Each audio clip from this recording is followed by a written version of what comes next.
শুধু পদত্যাগ করে পার পাবে না নির্বাচন কমিশন।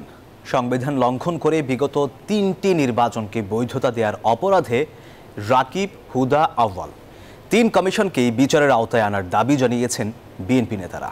এ সময় বিএনপি নেতারা আরও বলেন, বিতর্কিত নির্বাচনগুলো কিভাবে অনুষ্ঠিত হয়েছে তা জানার অধিকার জনগণের রয়েছে।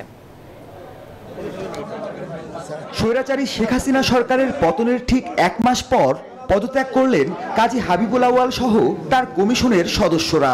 পদত্যাগ করতে মনস্থির করেছে। এ ঘটনার তীব্র প্রতিক্রিয়া জানিয়েছে বিএনপি। সকালে ইউথ ফোরাম আয়োজিত অনুষ্ঠানে বিএনপি চেয়ারপারসনের উপদেষ্টা জয়নুল আবেদিন ফারুক বলেন, কমিশনের সবাইকেই আইনের আওতায় আনতে হবে। যারা বাংলাদেশের নির্বাচন কমিশনকে নির্দেশ দিয়ে ১৫৪ জন বিনা প্রতিদ্বন্দ্বিতায় নির্বাচিত করেছে, তারা আজকে প্রেস কনফারেন্স করে বিদায় নিলে চলবে না, তাদেরকে আইনের আওতায় আনতে হবে। এদিকে জাতীয় প্রেস ক্লাবে আয়োজিত আরেক অনুষ্ঠানে বিএনপি চেয়ারপারসনের উপদেষ্টা আব্দুস সালাম বলেন, এনজিওর কিস্তি প্রথমবার বিকাশ পেমেন্ট করলেই ২০ টাকা ইনস্ট্যান্ট ক্যাশব্যাক।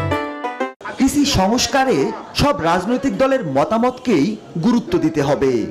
এই নির্বাচন কমিশন পুনর্গঠন করতে হবে। বিভিন্ন রাজনৈতিক দল, বিভিন্ন পেশাজীবীর মতামত নিয়ে এই সরকার নির্বাচন কমিশনকে ঢালাওভাবে সেজে তাদেরকে সেই দায়িত্ব বুঝিয়ে দেবে, যাতে তারা এখন থেকে কাজ শুরু করতে পারে। দুপুরে নয়াপল্টনে বিএনপির কেন্দ্রীয় কার্যালয়ে সংবাদ সম্মেলনে বক্তব্য রাখেন বিএনপির সিনিয়র যুগ্ম মহাসচিব রুহুল কবির রিজভী। বলেন, রাকিব, হুদা, আউয়াল ৩ কমিশনই ন্যাক্কারজনক ভূমিকা রেখেছিল শেখ হাসিনা সরকারকে টিকিয়ে রাখতে। শেখ হাসিনার কথা শুনে আপনি যে অন্যায়গুলো করলেন, একতরফা একটা নির্বাচন, গুন্ডা পান্ডা সন্ত্রাসীদের দিয়ে ব্যালট ভরার নির্বাচন, গোটা দেশ দেখেছে, আন্তর্জাতিক গণমাধ্যমগুলো দেখেছে, তারপরে আপনি করলেন কি করে? তাহলে আপনার চাকরিটা এত বড় ছিল? দেশ, রাষ্ট্র, এটা কি আপনাদের কাছে বড় ছিল না?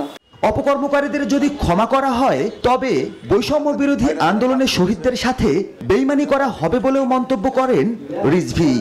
শহীদি আত্মদানের সাথে এটা কি বেইমানি হয় না? মাহমুদুল হাসান, নিউজ 24, ঢাকা।